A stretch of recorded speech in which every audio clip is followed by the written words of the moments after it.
Платформа YouTube выдаліла адразу 3 каналы з лукашэнкаўскай прапагандай: Белта, ОНТ і СТВ. Тыя паабяцалі меры ў адказ і нават зладзілі апытанку наконт магчымасці блакавання Ютьюбу ў Беларусі.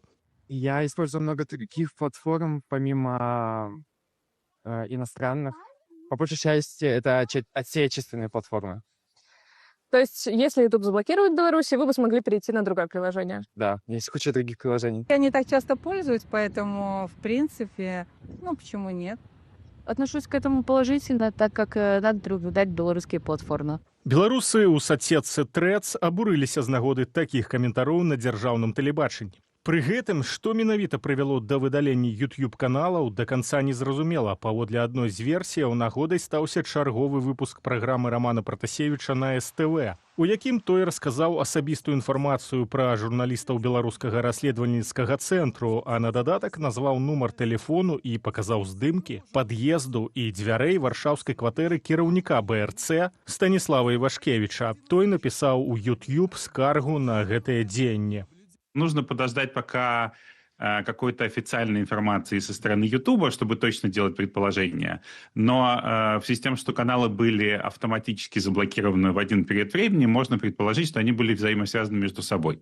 И, соответственно, здесь, скорее всего, можно предположить, что просто все 3 канала управлялись с помощью одной учетной записи. У выніку СТВ ўжо стварыў новы канал на Ютьюбе, які актыўна рэкламуе, а вось ОНТ і Белта, выглядае, чакаюць развязання сітуацыі.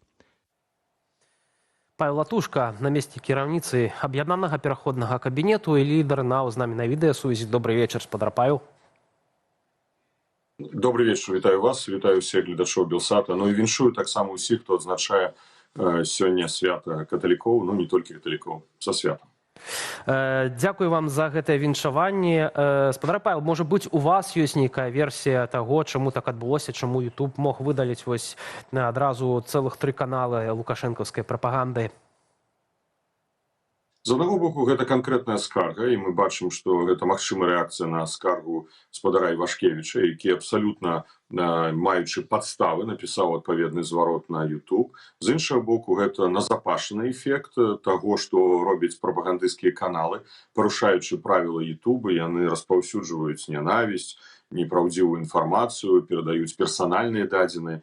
Яшчэ адным элементам можа быць тое, што, напрыклад, у адносінах да нацыянальнай дзяржаўнай тэлерадыёкампаніі Рэспублікі Беларусь, Белтэлерадыёкампанія, альбо, як людзі кажуць, БТ, уведзены санкцыі. Мы дамагаліся гэтых санкцый, і 3 чэрвеня 2022 года Еўрапейскі Саюз увёў санкцыі ў адносінах да Белтэлерадыёкампаніі. Таксама мы неаднойчы звярталіся да выканаўчага дырэктара Ютуба, каб ён таксама рэагаваў на тую непраўдзівую інфармацыю, нянавісць, якую распаўсюджваюць дзяржаўныя прапагандысты, выкарыстоўваючы платформу YouTube. Такі ліст, я узгадываю, быў звязаны з сітуацыяй з Дар'яй Лосік яшчэ ў 2024 годзе. Мы накіроўвалі, было і шмат іншых прыкладаў, калі палітзняволеных выкарыстоўвалі ў прапагандысцкіх мэтах і пазней транслявалі з імі інтэрв'ю на прапагандысцкіх каналах, выкарыстоўваючы платформу YouTube. Так што, я думаю, тут комплекс ўсё ж такі ўжо спрацаваў у выніку, што былі выдалены гэтыя каналы. Журналісты заўважаюць, што ўсё той жа Роман Пратасевіч пастаянна трапляе ў такія непрыемныя сітуацыі, то праз пасадку самалёту РНР у Вільні, то вось зараз выдаляюць YouTube-каналы прапагандыстаў, і праз скаргі на гэты рэпартаж гэтая сітуацыя магла быць звязана. У тым ліку, ці пойдуць, на ваш погляд, увогуле зараз улады Беларусі на то, каб блакаваць YouTube цалкам, па прыкладу Расіі? Ужо бачым, што праводзяцца пытанні і даводзяць у тым ліку гледачам у Беларусі, што калі заблакуюць, то нармальна, ёсць іншыя пляцоўкі. Наш чалавек в тылу врага, можна так сказаць, пра Романа Пратасевіча, ўжо так паўжартам, паўсур'ёзна. Ён стараецца так адпрацаваць тое, што яму далі з боку рэжыма, і гэтую умоўную свабоду, кантраляваную свабоду, што шкодзіць самому рэжыму. Так што невядома, чым агентам ён з'яўляецца. Што тычыцца магчымасцяў заблакавання Ютуба ў Беларусі, скажу так, звяртаючыся нават да Марата Маркова, Марат Сергеевич павінен вельмі актыўна падумаць, гэта міністр інфармацыі, ці гэта адпавядае інтарэсам самой прапаганды рэжыму, бо калі гэта адбудзецца у Беларусі, то фактычна беларусы будуць вымушаны глядзець толькі расійскі контент. Так, мы разумеем, што і гэтыя дзяржаўныя прапагандысцкія каналы, яны хутчэй займаліся прарасійскай прапагандай, распаўсюджвалі прарасійскія наратывы, але ўжо нічога не застанецца беларусам, як глядзець расійскую прапаганду, якая будзе ўжо стварацца менавіта ў Крамлі, у Маскве. Адпавядае гэта нацыянальным інтарэсам Беларусі? Я думаю, што і нават Марат Маркаў павінен разумець, што не адпавядае. Я думаю, што тут можа быць сітуацыя націску з боку Масквы ў адносінах да Лукашэнкі, але ўсё ж такі тэхнакраты, якіх, можа, і практычна не засталося вакол Лукашэнкі, але ў той жа адміністрацыі, якія адказваюць за ідэалогію, яны сабе здаюць справу з таго, што адключэнне Ютуба ў Беларусі і фактычна створыць менавіта яшчэ большыя магчымасці для прасоўвання расійскага міру, расійскіх наратываў у інфармацыйнай прасторы Беларусі. Так вось тут пытанне сапраўды да Лукашэнкі, ці ён зноў прадэманструе сваю мінімальную суб'ектнасць нават ва ўнутранай палітыцы, то ўсё ж такі ён яшчэ захаваў сваю суб'ектнасць і можа супрацьстаяць нават, калі такія звароты будуць з боку Расійскай Федэрацыі. Спадар Павел, але гэта таксама удар і па нам, па незалежным медыям, у тым ліку па YouTube-каналу Паўла Латушкі, уласна, які ўваходзіць зараз у топ-5 самых праглядальных беларускіх YouTube-каналаў. Як мы б маглі б на гэта адрэагаваць, калі гэта здарыцца? Зразумела, што гэта будзе біць не толькі па прапагандзе ці нават па інфармацыйным полі рэжыму Лукашэнкі. Гэта ударыць і па нас, бо нават па розных ацэнках 70-80% беларускаў праглядаюць незалежныя крыніцы інфармацыі, выкарыстоўваючы ў тым ліку і платформу YouTube, якая мае вялікі працэнт з пункту гледжання праглядаў на тэрыторыі Беларусі. Дзякую вам за тую ацэнку, якая прагучала. Так, у нас шмат незалежных СМІ, у нас шмат палітыкаў, блогераў, якія мэтанакіравана працуюць на тое, каб даваць праўдзівую інфармацыю ўнутры Беларусі. І тут мы знаходзімся у сапраўднай інфармацыйнай вайне з прапагандай. Конечно, мы выкарыстоўваем не толькі платформу YouTube, мы выкарыстоўваем і вось новыя Threads, і TikTok, і Instagram, но тады трэба ісці ўжо расійскім шляхам, калі яны выключаюць, выдаляюць усе месенджеры. Я не думаю, што гэта атрымае станоўчыя водгукі, як прадэманстравалі вось нават вы ў рэпартажы, нібы што беларусы абыякавыя да таго, што Ютубу не будзе. Гэта не атрымае станоўчых водгукаў у грамадстве, гэта будзе ствараць дадатковае напружанне, што для Лукашэнкі таксама з'яўляецца выклікам. Усё гэта працуе супраць яго улады таксама.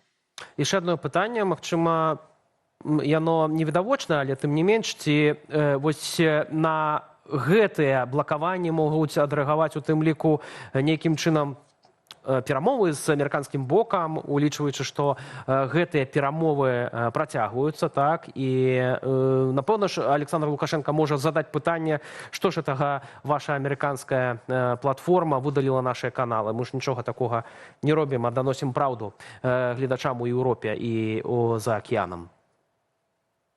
Я думаю, што, конечно, яны будуць спрабаваць па дыпламатычных каналах выкарыстаць гэтую магчымасць камунікацыі прамой з Белым домам, Дзярждэпартамент ЗША, каб вярнуць сітуацыю ў стан, калі гэтыя каналы зноў змогуць працаваць, але з іншого боку ёсць і контраргументы. Я вось апублікаваў твіт і таксама звярнуў увагу спецыяльнага прадстаўніка прэзідэнцтва США Джона Коула на сітуацыю, звязаную з абвяшчэннем «Голаса Амерыкі» экстрэмісцкім СМІ, за тое, што людзі, калі будуць слухаць альбо чытаць матэрыялы «Голаса Амерыкі», яны могуць трапіць у вязніцу.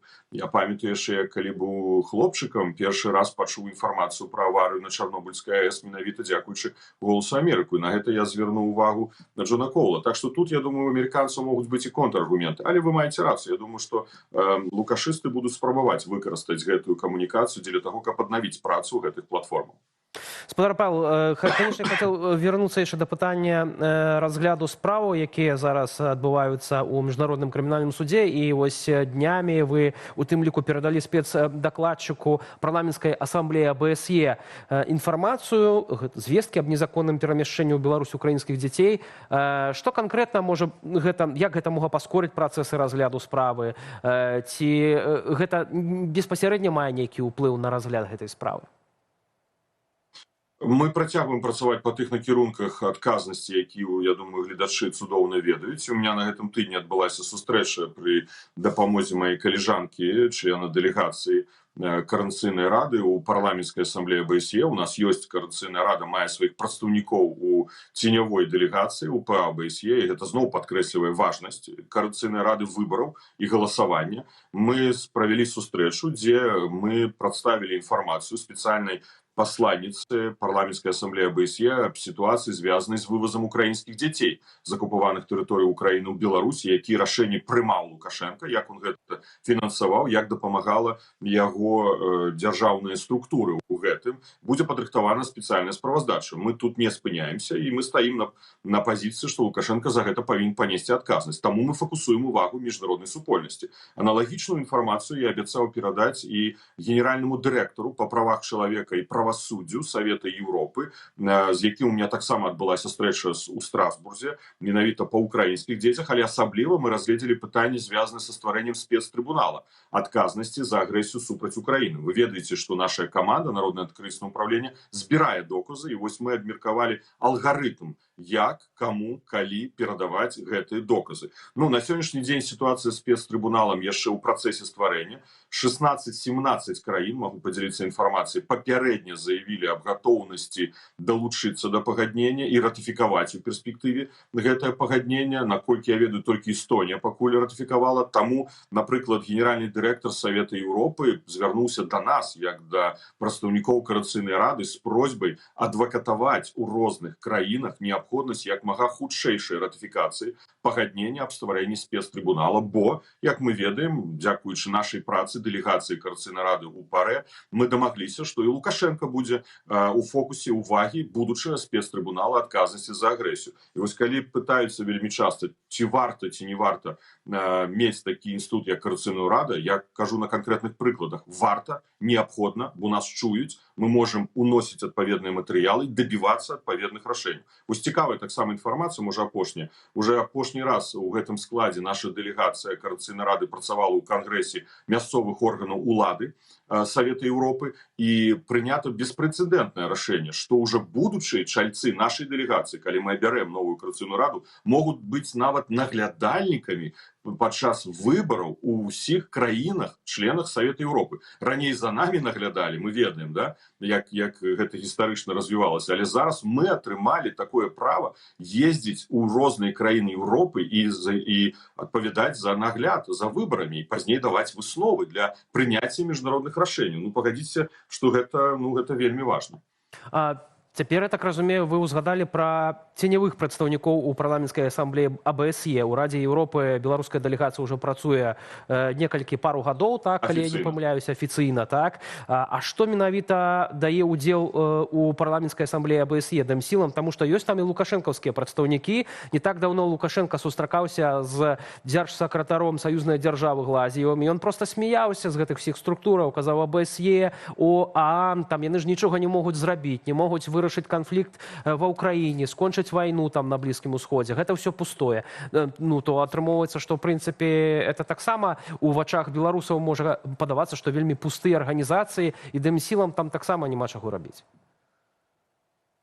Давайте тогда адмовимся ад усіх міжнародных арганізацый, адменім міжнародны крымінальны суд, дэнансуем усе міжнародныя канвенцыі, скажем, давайте жыць у тым, не знаю, не хачу тут абразіць нікога, хто прытрымліваецца поглядаў анархістаў, у нейкай анархіі, да, поўнага беззаконня, беспраўя, калі не будуць працаваць ніводныя інстытуты. Давайте тут не ідэалізаваць іх, але таксама і не крытыкаваць да ступені таго, што яны не маюць ніякага сэнсу. Калі Савет Еўропы прыняў рашэнне аб стварэнні спецыяльнага трыбунала адказнасці за агрэсію, калі да гэтага спецтрыбунала далучыцца, напрыклад, 40 краінаў, юрысдыкцыя 40 краінаў будзе фактычна перададзена ў міжнародны інстытут, які пазней будзе пераследаваць за злачынствы Лукашэнкі, ці гэта важна, ці не важна? Важна. А калі мы, дзякуючы таму, што мы там у гэтай парламенцкай асамблеі Савета Еўропы стымулявалі папраўку, унеслі папраўку і фактычна пісалі мы яе, а менавіта дэлегацыя, і гэта папраўка прайшла праз галасаванне, што Лукашенко і вышэйшае ваенна-палітычнае кіраўніцтва Беларусі адказвае за агрэсію, значыцца, ён будзе адказваць за гэту агрэсію.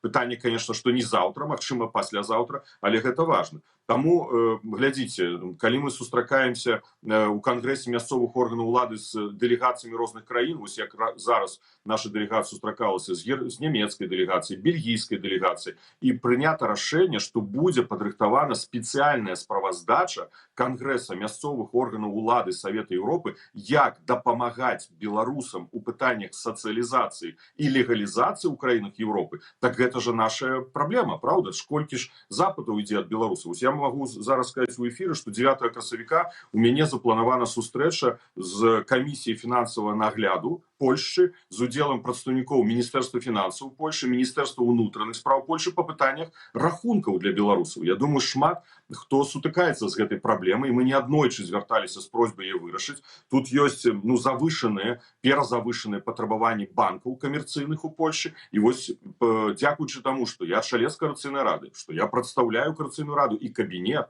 я магу правесці такую сустрэчу, на якую будуць запрошаны прадстаўнікі розных міністэрстваў Польшчы, і я вельмі спадзяюся, што мы знойдзем рашэнне гэтай праблемы. Ну так давайте просто не будзем ствараць нашых інстытутаў, альбо іх просто распусцім, і тады пытанне, а хто будзе займацца гэтай праблематыкай? Спара, Павел, пра Коордынацыйную раду з задавальненнем ужо хутка я паразмаўляю з Владзімірам Мацкевічам, які з намі таксама у гэтым эфіры з'явіцца. Вам вялікі дзякуй за гэтую размову, Павел Латушка, намеснік кіраўніцы. Але адразу кажу, ніякіх афіцыйных прапановаў аб пераносе выбараў не было. Калі Владзімір Мацкевіч будзе пра гэта казаць, гэта неправда.